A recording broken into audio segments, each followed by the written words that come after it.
Good morning, comrades. You are listening to WHIVLP New Orleans 102.3. This is your weekly Good Morning Comrade. Jeff and Robert here on the show, back from a bit of an unplanned hiatus. We've been both kind of going through it. I know, Robert, you were working through a lot of Mardi Gras stuff, and I've been packing and moving. I'm moving to the south side of Richmond now. So, oh, you're Richmond from Richmond now. well, not just that. I'm so rich that our landlords decided that they were going to sell, and like, yeah, y'all got to get out of here. The classic.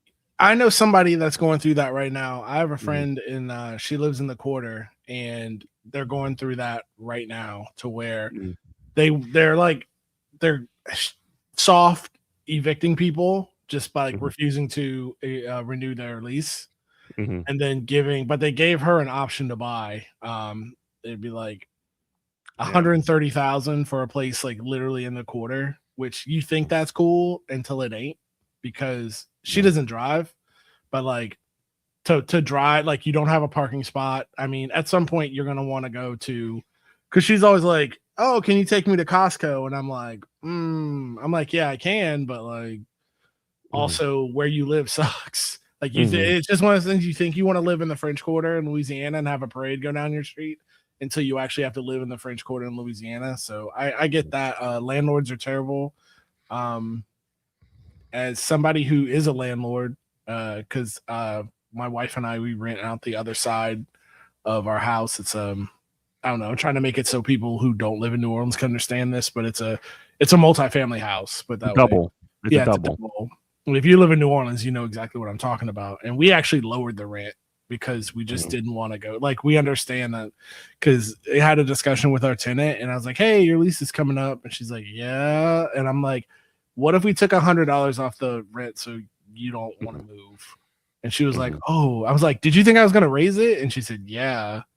And I was like, "Nah," because I'm like, one, don't want to go through this anymore, and then two, understand that like we're not a management company, so when like things happen, you give us like a couple days, like her fridge broke when I was in Costa Rica last week, and that's a whole story.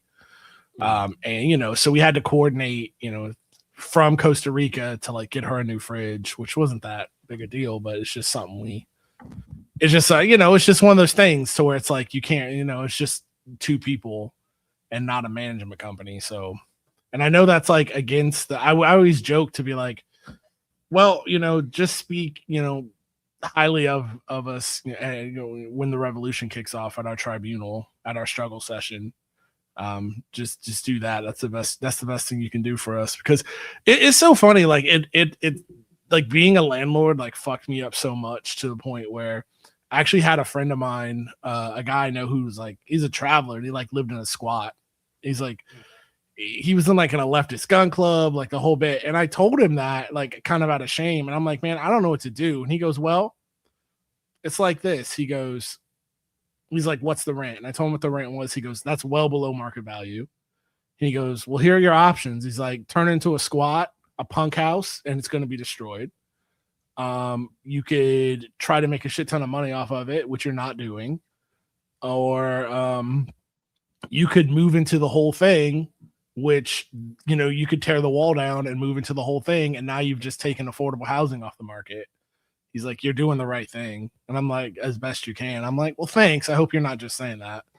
But it does kind of fuck me up a little bit. But it would just be like, without it, it would just be wasted housing. That would be, so we let a management company do it. It would be well above market value. So it's one of those things. Like I said, when my struggle session comes, I'll have to atone for it. But such is life. Y'all can unsubscribe from Good Morning Comrade if you want to, I guess. It is what it is. Yeah, or you could subscribe to Good Morning Comrade and listen to us every week and hear the absolute pain and anguish that a real life landlord has to go through all the time when they actually. It's like, yeah, it's not like anybody tells you it's work. It's not like especially now in the year of our Lord 2026. It's not like no, you don't. You just you take somebody's money to live somewhere. And it's almost like insurance, to be honest with you. Like that's really what renting is paying for more than anything. It's like, it's an insurance to say like, "Hey, if I'm renting this place out and if something goes wrong with it, I don't have to worry about getting it fixed. Mhm.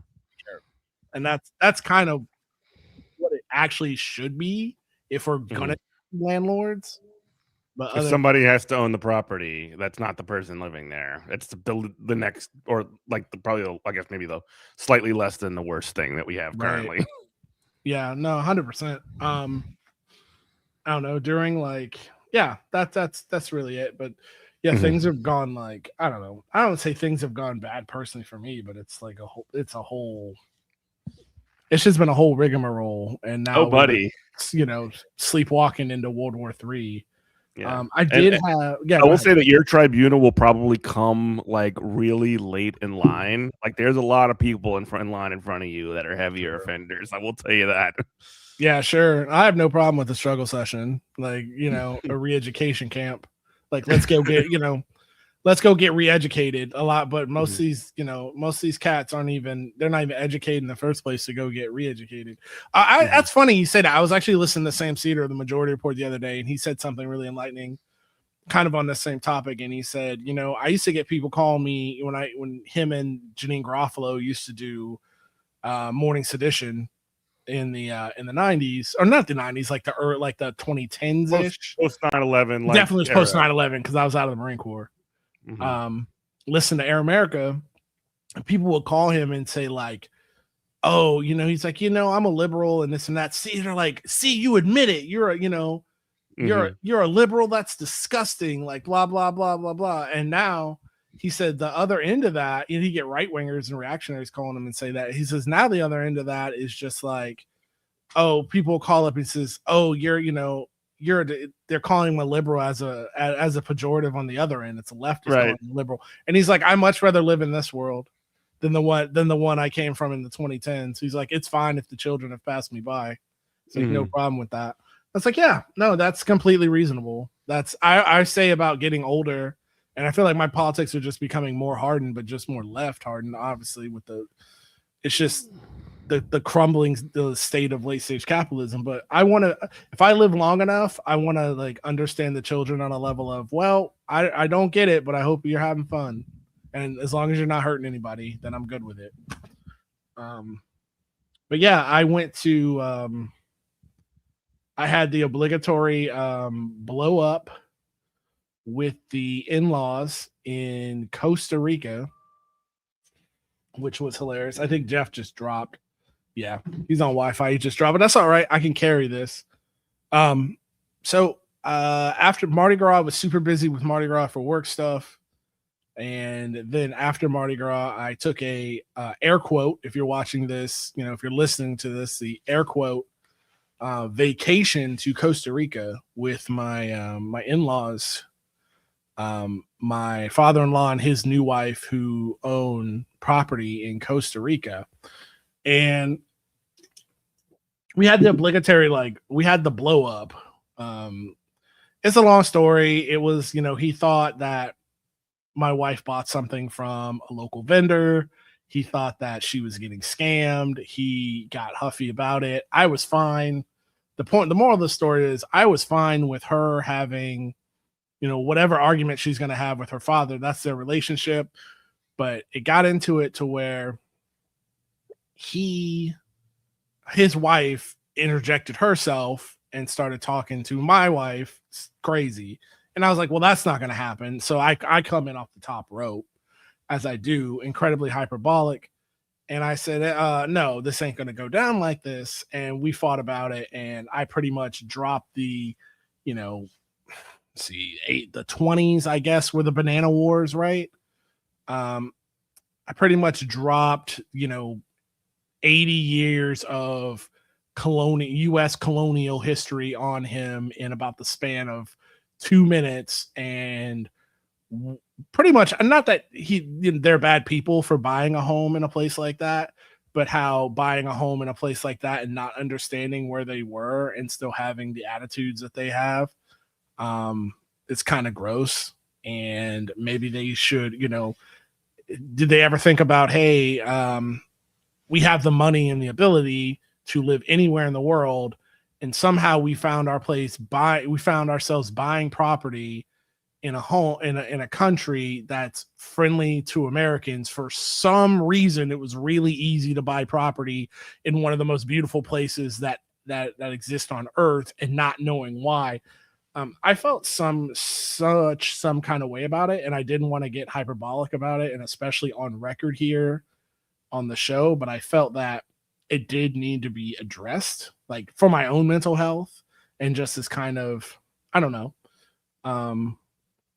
I was going on. Jeff just came back. I was going on about Costa Rica and how I gave you the Cliffs Notes version. You know, my in-laws own property in Costa Rica, and you know, they got into it with my wife about something that was pretty dumb, and I did what Robert does, and I came off the top rope, and I gave them about 100 years of, you know, U.S. imperialism and colonial history in Central America in about 2 minutes. And how, I mean, what just happened in Venezuela, like not even 2 months ago, right? And how I gave, you know, the whole banana wars, and you know, I started quoting Smedley Butler, and how it was like, it's amazing. And I just said, when you were gone, I said how it was amazing that you were able to buy property here in a so easily as an American, and in the most beautiful place, one of the most beautiful places on Earth, and never realized why that was such an easy thing for you to do. That you could have chosen to live anywhere on Earth, and this was just like an easy place for you to just slide on into, and you've never given two minutes to think about how that came to be. And I actually didn't want to, I did want to address this before, you know, the prelude to World War III kicked off a couple days ago. I thought so much about it that I actually wrote a script, because I just didn't want to just rant and rave. Like, I feel like it's really important. You put pen to paper. You did homework. I put pen to paper. I really thought about it. So I guess I'll just lay that out here. All right. So here it is. Not to spare feelings, but to get my ideas across in a way that might influence people, instead of them thinking, what a-hole. It doesn't matter if you're, and feel free to stop me when we got to do, we're almost to 15. Might as well just do it now. Do it now. WHIV New World. WHIVLP New Orleans 102.3. This is Good Morning Comrade. End all wars. Right. End this war in particular. In this war yesterday. It doesn't matter if you're right or not, or if the message doesn't get through. This is personal for me, because I've tried to live a life of little to no compromise on my values, even when my values change with new information. I've tried to correct my behavior as fast as I possibly could, so here goes nothing.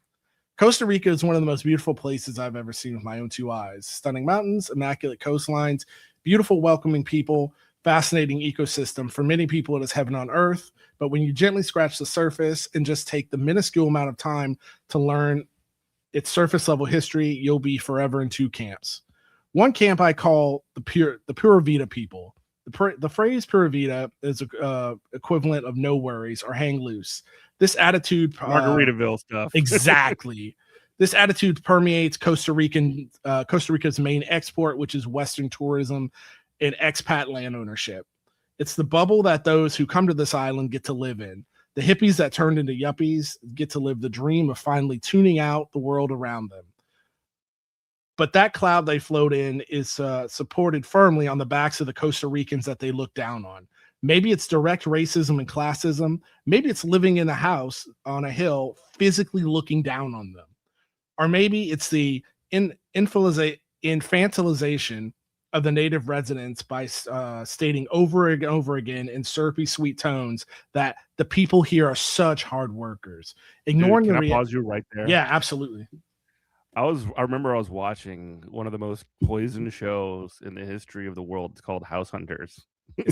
And they were like it was like the rich people's House Hunters version, where they were like buying an island. And they said that, like, oh, you know, one of the potential downsides of buying this island is that there are indigenous people that live on the island, and we might have to do something about it. Yeah, that's crazy. Anyway, continue. No, you're good.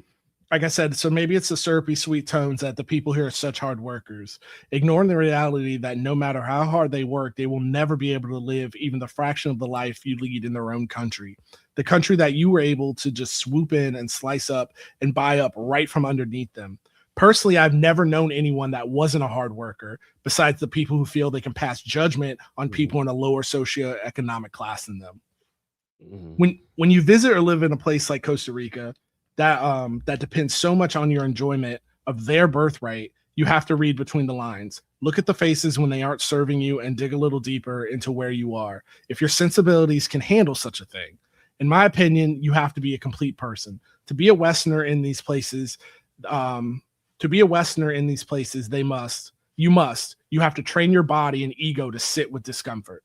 A thing I will always remember until the day I die is Club Banana. Without a doubt, one of the coolest bars I've been to on earth. It's loud, it's no frills, it feels like a living room.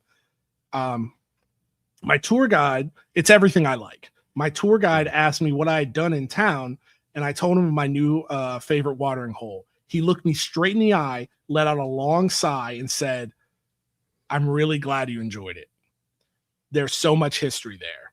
That was the tone that let me know that's all I need. That's all I can tell you, because I need to protect your sensibilities and your good time. But it was all I needed to know to send me on a deep dive.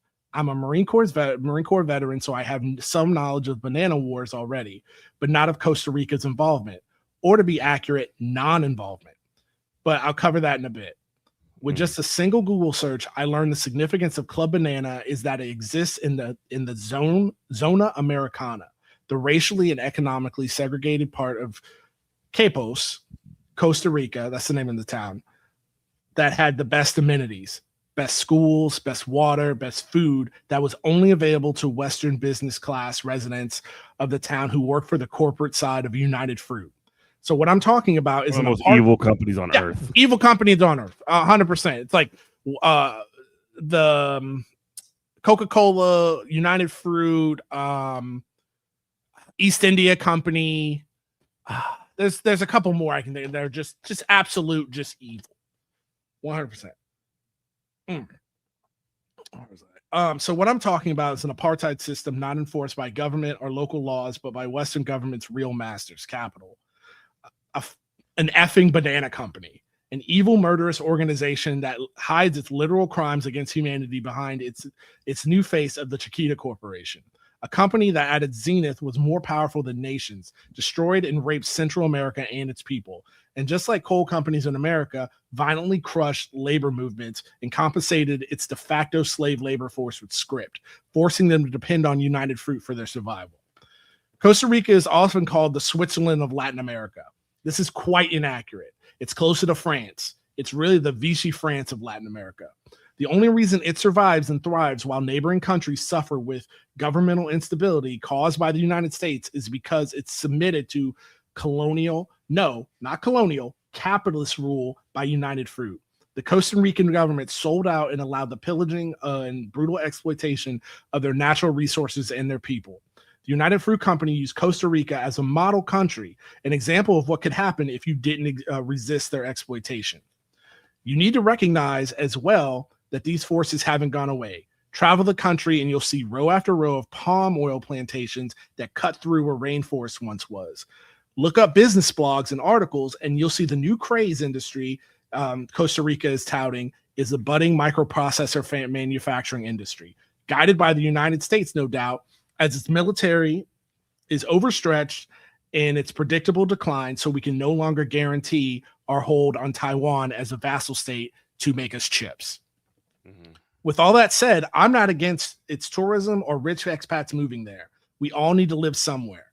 I moved on a whim to New Orleans, Louisiana, got half a job and no money, but I understand that I am too a gentrifier, but without the gentry. There's no way I could have made a life for myself here pre-Hurricane Katrina. The cost of living was simply too high. I love it here, and I've done my best to assimilate myself to the culture I love. I even work for city government. But if you're traveling to a third world country, and I don't have any problem calling any place a third world country, in 2026, I see that as a point of pride, not something to be ashamed of. Hell, at least in those countries, poverty makes sense. Unlike here in America, where there is zero reason for it besides a threat by capital to compel you to sell your labor for a fraction of its value. But again, if you're going to travel to these places, let alone buy property there, you should at least, at a minimum, have a surface level knowledge of where you're at. And the reason why when you visit a Holocaust museum, there's a reason why when you visit a Holocaust museum, the gift shop is not in the front, it's in the back. You have to go through the whole uncomfortable ordeal before you can purchase a treat. When you ignore this very recent history, it feels like a choice that reveals more about the emperor and not the child that points out he's naked. But nice. Yeah, I have way more.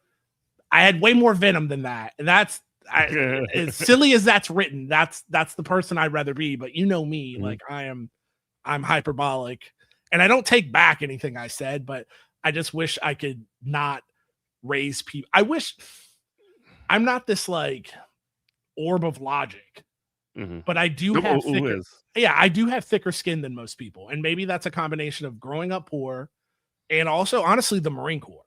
Like mm-hmm. People raising voices and people yelling things does not make me defensive.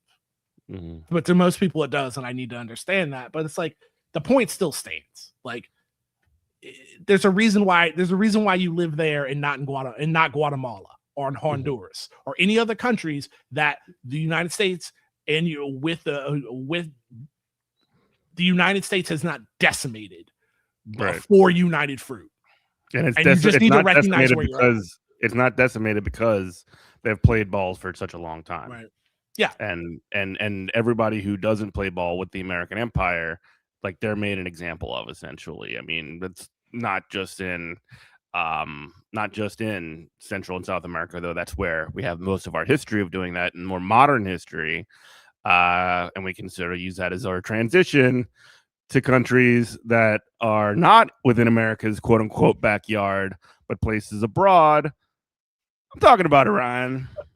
See, this is even crazier to me. So now you get like the unfiltered me. This is even crazier because at least, I mean, I'm saying this flippantly, like the people who died in labor uprisings in Guatemala, Honduras, and all those other Central American countries, they were dying. They were being murdered by capital.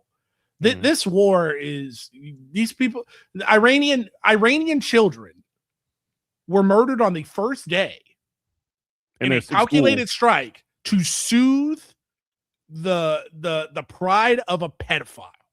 Mm-hmm. That's what we're talking about. And I have so many feels. One, all the people who are dying, all the people, even the Americans, the 6 Americans who that number is BS. That number, I'm sorry, it's more. I'm not saying that the Iranians I'm sitting at work while we're slow walking into World War III on Telegram all day, feeling insane. Mm-hmm. Feeling insane while people are calling my office asking for the most mundane stuff. But they're talking about on Telegram, the IRGC says, they've killed like 500 Americans or something. I don't believe that. But I definitely believe it's way higher than 6. I was looking at, apparently they're starting to leak their names. And there was one guy who died in Kuwait from a drone strike. National Guardsman, pretty much 40 minutes away from where I grew up in Polk County, Florida, right? Dorkiest dude you've ever seen. I don't mean that this is not, when I say the dorkiest, nerdiest dude I ever seen, I'm not saying this as like a disrespect to the guy who died. What's his name? Let's see here. Well, I was about to say it doesn't matter, but it does matter. Let's at least, if we're going to talk about the man, let's at least say his name. Americans dead in Iran war. American died in Iran war. Let's see his name. Well, I'm looking for that. And just while you're setting that up, just so that people who are living under a rock for the past 5 days. Mm-hmm. On Friday, America decided, along with Israel, our best buddy ever, the coolest country that we hang out with all the time, that is doing a genocide in Palestine, we just decided that we were going to do what John McCain was singing about in 2008, bomb Iran, and essentially sent multiple strikes into Iran that again just killed tons of civilians. I don't have counts in front of me right now, but then also decided that they were just going to kill the leader of that country, Supreme Leader Khamenei. Right. So I found his name, Captain Cody Cork. Like I said, dorkiest name ever. 35 of Winter Haven, Florida. Cork enlisted in the National Guard in 2009. Was commissioned as a military police officer in the Army National Reserve in 2014. Now, when I keep calling him a dork, and what I'm trying to do is, like, if you look at a picture of this guy, he looks like he'd be best friends with Pee Wee Herman. And what I mean by that is I'm trying to humanize him. I'm trying to get you into an idea of this is not like full spectrum Call of Duty warrior. This is a guy, not an operator in a movie. This is a guy who I know his mindset. I'm telling you, as a Marine Corps veteran myself, like, this is a guy who joined, who said, you know what, I'm going to join the reserves 2 weekends a month. I get a little money. That's literally what they advertised it as. Maybe there's hurricanes in Florida. I'll probably have to deploy to pull a kitten out of a tree during a hurricane or something like that. Never in his mind did he think that he was going to spill his guts in Kuwait for a pedophile. That's what we're talking about, people. We're talking about people like you. We're talking about people like me. We're talking about people like your neighbors. We're not talking about Call of Duty characters. Mm-hmm. We're talking about people who are just poor in the poverty draft, trying to make a way, trying to make a life for themselves. And as Donald Trump says, that's the way it is. That's the way it is. Oh, that was a sacrifice we're willing to make. He said that literally day one. This guy should be with his, this goofy looking dude should be alive with his goofy looking family, going to Disney twice a year, mowing his grass once a week, and on the, wife is on the PTA and he's on the local bowling league. He should not be brought back in pieces from Kuwait. This man should, the way he's from Winter Haven, Florida, he should not, honest to God, living here in the Imperial Corps, he should not be able to find Kuwait on a map, let alone breathe his last breath there. Do you know what I'm saying? Like, I'm not being disrespectful. I'm just saying this is an average dude who never in his wildest dreams, even me as a dumb 17-year-old with a bad concept of history, who didn't have really any concept of history, and so I started hardcore reading books when I was in the Marine Corps, thought, I'm in the Marine Corps. It's going to be like, at worst, it'll be like Aliens. I'll be an ultimate badass before they kill me. At worst, I'll be Hudson and go out throwing rounds down range and I'll get killed or something like that. There's no way this ever crossed his mind. There's no way. And it shouldn't have.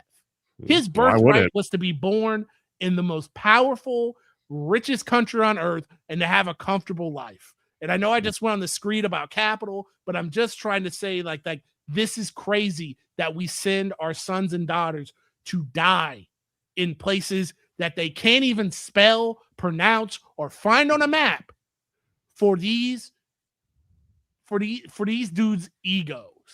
Mm-hmm. And they don't even know why. I mean, quite frankly, other than America, do it for America or whatever. I mean, you got Lindsey Graham talking about avenge. This is why I'm so pissed off. You got Lindsey Graham talking about avenge the Beirut barracks bombing for the Marine Corps. Mm-hmm. Take your old closeted ass over there, then. Mm-hmm. Go ahead. And again, to contextualize this whole thing, America has been essentially like Israel. This has literally been a 40-year project of Benjamin Netanyahu and the most bellicose components of Israel to go to war with Iran because of, if you want to actually talk about the history of this whole thing, we can do that right after station ID, WHIVLP New Orleans 102.3. This is Good Morning Comrade. In the 1950s, the United States decided, in partnership with the British government, to overthrow Mossadegh or to have the Shah replace him because Iran wanted to nationalize the oil. And the British Petroleum Company, BP, those green gas stations, the one that dumped all that oil into the Gulf of Mexico about 16 years ago, remember that? Yeah.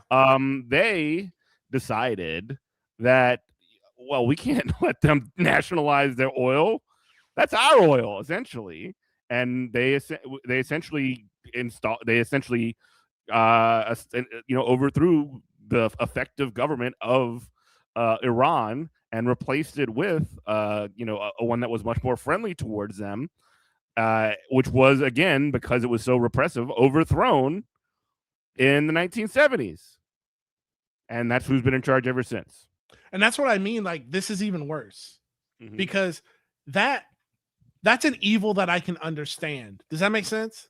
Like, that's an evil I could be like, oh, it's rich people wanting to be rich and richer. The same stuff with the United Fruit Company in Costa Rica. Right. And like, it's rich. It's still evil. You still get the wall, but it's rich people trying to be rich. It's logical. And maybe like some of that would, like the Roman Empire of old, maybe some of that would trickle down to the hoi polloi.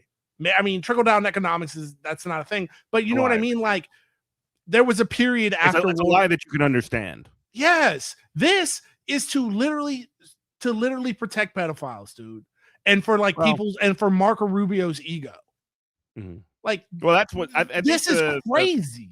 I think the deflection from the Epstein stuff or whatever is less the case, and it's much more of a we need to make sure that we're so basically what I see it as is this is that there is sort of a vision or a feeling in America that this situation can't stand, that a lot of the public sentiment has turned heavily against Israel, and essentially, I mean, you even see it from the Trump administration not even trying to sell this thing to the United States or to the people of the United States. They're not even doing, they had the lazy reports of, oh, there's Iranian uprisings happening down there.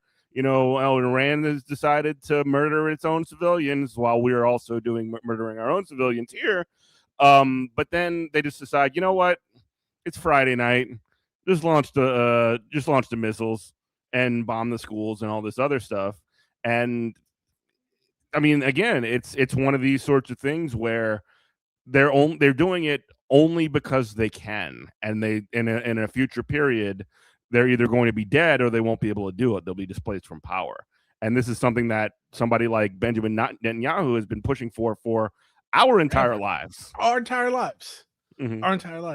But this is where you and I are going to diverge because I'm sorry. Like, I swallowed the Kool-Aid of just like, oh, and again, we're going to do the disclaimer. Zionism is not Judaism. Judaism is not Zionism. But like, what do they have on you, dog? Like, what does Mossad have on you? Because again, with the logic, like what you just laid out to me, I doesn't make any sense. Because, okay, Marco Rubio is going to stand up there and say, oh, the reason why we had to attack Iran is because we knew when Israel attacks Iran and there's nothing we can do about it with our own weapons, then they're going to attack our assets. So we have to attack them first. That on its face makes no sense. And if you watch his press conference today, where he was gently pushed back on by American press, he looked like he was about to pee himself because he was trying to walk all that back, but the cat's already out of the bag. So, I mean, you're telling me that the United States has agency and Israel's our attack dog, but like the tail is wagging the dog, and I need to know why. And the only thing that makes any sense to me is what do they have on these gross monsters? Other than that. And the second part of it is like, this thing is so, it doesn't even feel like an American operation because, okay, recent history, let's take Maduro. Totally disgusting, totally illegal, but it makes logical sense. The CIA laid the groundwork down that they had buy-in that, hey, we can come in, we can grab this one guy and be out and install a friendly government official. We've been doing that since 1776, bro. We've been doing that since my Marine Corps came alive in 1775, right?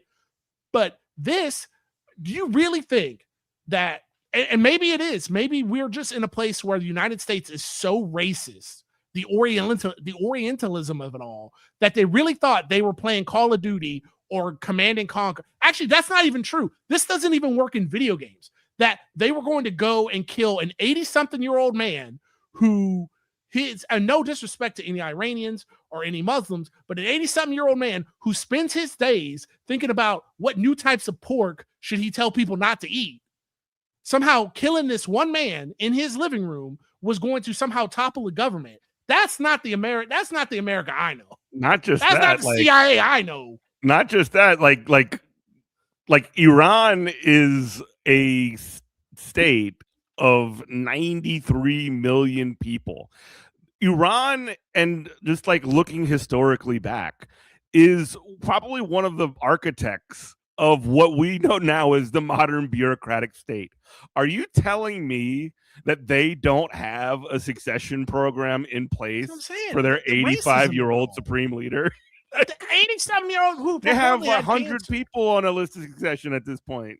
Like I said, it would be, it would be like we talked about the Trump assassination attempts, and it's just like if you had the same thing, like if you had a clear, let's say, in a hypothetical world, if you could, hit Donald Trump with a Nerf bat, like, would you take it? It'd be like, no, because what good would it do? It wouldn't do anything. He's just the figurehead. Like, the things that are in place are still going to be in place. The continuity of government is still in place. And to think that we have CIA, I'm sorry, either we have completely fallen off as a brutal empire that projects power throughout the world, or we have been so brainwashed by video games and movies, and the CIA never had this kind of motion. And it's I don't think it's this or that, bro. I don't understand. I don't think it's this or that. I think it's a confluence of things, and probably a part of it is what you mentioned earlier, the sort of like assuaging the ego of a pedophile, but also the America fell off. Oh, America is trying to do the last gasp and try and do the thing, and the CIA is nowhere near as smart as it is, and it's arrogance. It's all of the stuff. It's not one particular thing. It is all of those things. Yeah. I mean, I sit at work and I'm watching this, and it's like, of course, like, death to America. Like, of course, like the empire, like all of this must end. Like, this must, whether it be in our lifetime or the next lifetime, like we're in late stage capitalism. This empire must be broken for the security of the world. And we always knew, like, if you're a leftist, like, you always knew this was going to happen. We were going to overextend. We were going to get, our nose broken. And then Iran has hands. Iran's got hands. Hopefully we'd be like the UK and just kind of like slowly slink back into the corner.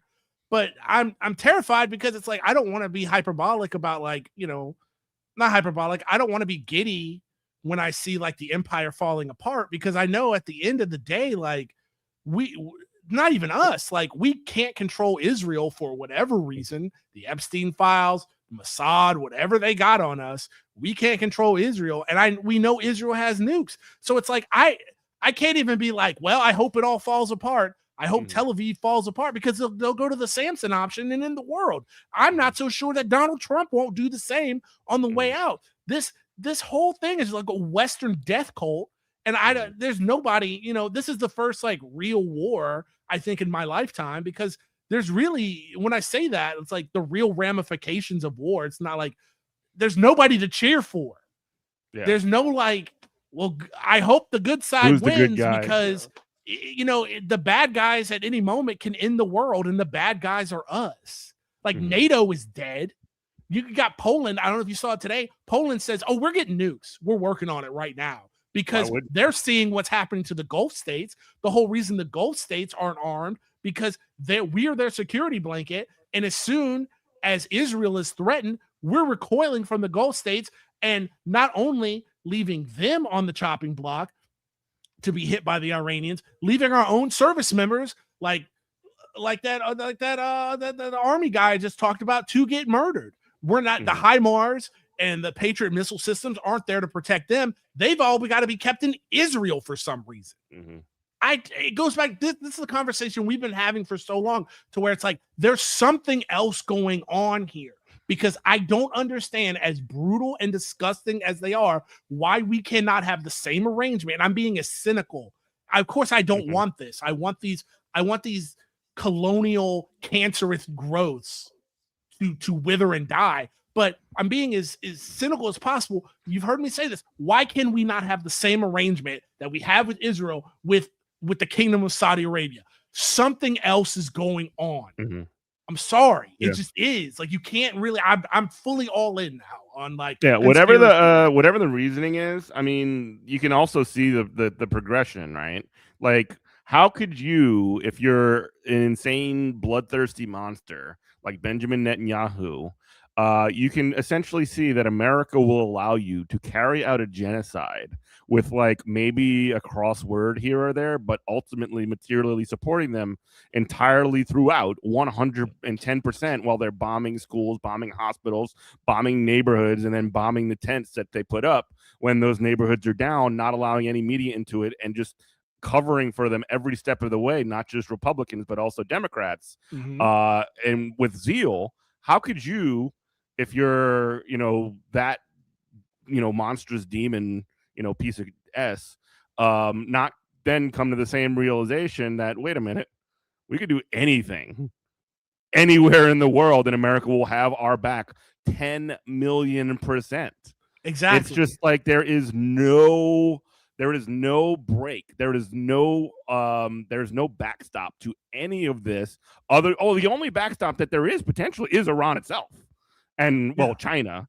But China, I mean, they have historically not gotten involved. They might look at opportunity. I mean, these things like this as opportunities to do what we did in Honduras to Taiwan. I doubt they will anytime soon. But how could you look at what the United States did to to Venezuela just now, and then the United States comes and says, like, why did you replace, the leadership of Taiwan? Why did you do that? It's like, you just did that in Venezuela. All that's dead, dude. All that's dead. It's not the rules-based order is breaking down. It's a scramble for the world. Like, it's broken. Like I said, like, NATO's not going to survive this. I doubt the UN will survive this, because I mean, the UN's always been garbage, and it's weird that, like, even myself, so meaningless. Like, I was just talking to my wife. Like, we were both as kids in Model UN, and it really took until we really got invested. I don't know why I couldn't realize this until we got really invested in the plight of the Palestinian people to be like, oh, this is a scam. Like, the Security Council is a scam. It's not even a poison pill. It's a poisonous wall. Like, the idea that this impeachable small number of countries can just overwrite and overrule the whole United Nations and whatever they decide is crazy. And of course, it's never going to work. You know what the United Nations is? It's literally just a punching bag, like a political punching bag for domestic United States policy. So I even remember back, like, when, George W. Bush would go to speak to the UN and talk about how bad Kim Jong-un is or whatever, and, like, literally saying the United Nations wants us to stop this, and, global war on terror, all this other stuff. Why would you even need to do that when you already know that you have the automatic win button for every single thing, when you can when you're on the Security Council, and you can just say no to anything that they're going to do? You only do that because they're a domestic political punching bag. That's the only thing. That's the only reason it exists. Yeah, it's like they set up a world democracy that functions just like our own. It's just they set up a nice idea. Yeah, it's a liberal pressure valve to be not even pressure. Like, it's just a nice idea so that people can think that there is, like, actually some control in the world, and every country that's a part of the United States, the United Nations, has a say, and it's this really, like, student government idea of, like, how the world works. You know what I mean? Liberals just get so rock hard over that kind of stuff. No, they really do, like the West Wing liberals. But I mean, I would like to say that I feel like the hoi polloi is coming around, but, like, yeah, like you said, Democrats, are supporting Democrats. this. We'll talk about Democrats on the other side of Station ID. You're listening to WHIVLP New Orleans 102.3. You know what my favorite thing about all this stuff is? Because immediately, I'm sorry, I know you were going to say something. No. I am so, like, warmed up right here. My favorite thing, I cannot wait to hear Charles Schumer and Hakeem Jeffries talk about how, wow, Donald Trump is taking out Iran and doing all these, powerful things to this horrible country, but that we hate and we can't stand, and we hate Iran. But he's intentionally attacking them and he killed the Ayatollah. But you know what? Why wouldn't he let Congress just rubber stamp it? Why wouldn't he give us the time to fill out all the forms and check all the procedural boxes and do all the stupid lame-o stuff that nobody cares about except for them? And that's like been the pat line by Democrats to essentially just say, like, we're actually opposed to what they're going, but not really. I mean, there was Mark Kelly, the space guy. He was married to Gabrielle Gifford, or is married to Gabrielle Giffords, the one that was shot in the head like a decade ago.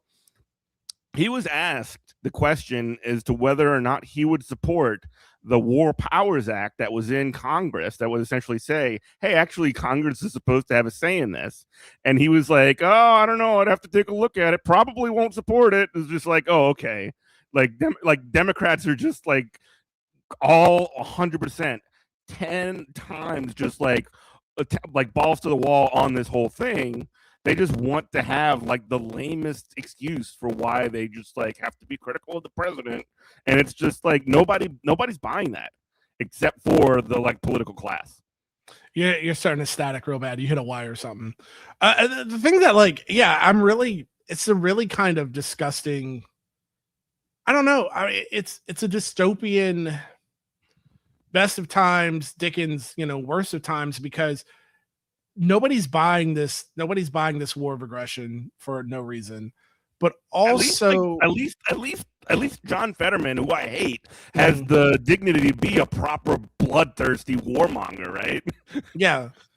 But also the American people aren't buying, like, they're trying to sell Iran as like this existential threat, and then they're already trying to, this whole idea of they're trickling out our losses because we're still trying to project strength, which we don't have anymore. But they're also like, oh, now because this is what I assume they would do, is put Americans in harm's way, like they're doing, unprotected, get them killed, and then use that as a justification to work from a backwards justification of why we need to be in a war with Iran. But that's not working, because here in America, like, it's almost like the reason why it doesn't work in Iran, the reason why it doesn't work in Palestine, of like, we're going to kill so many people and you're just going to give up, is because that's just their lives. Like, that's the existential dread and pressure that everybody who's not a Middle Eastern client state of the US just permanently lives with, has the sword of Damocles over their head. So they can absorb losses much more than us because they're fighting for their existential lives. But here they think that 6 or 7 or 10 or 20 US troops will create a rally around the flag effect, but it's not. It's the inverse of that in a sicker way. It's not that we can absorb more psychic damage or even the same amount. It's that we're so immune to violence now against Americans. Sandy Hook happened, and Columbine happened. Sandy Hook happened. School shootings happen all the time. Mass shootings happen all the time. ICE just killed people exactly of Minnesota. So you dragging out American citizens and putting them into camps. Yeah.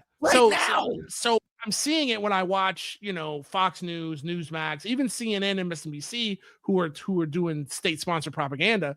By you dragging out a handful of American coffins, like they're trying to do right now, is not creating a rally around the flag effect. It's just going, well, I still got to pay rent, dog. Yeah, more like this isn't the 2000s where people were even doing okay. They're just like, that's for them. That's somebody else. At best, it's thoughts and prayers.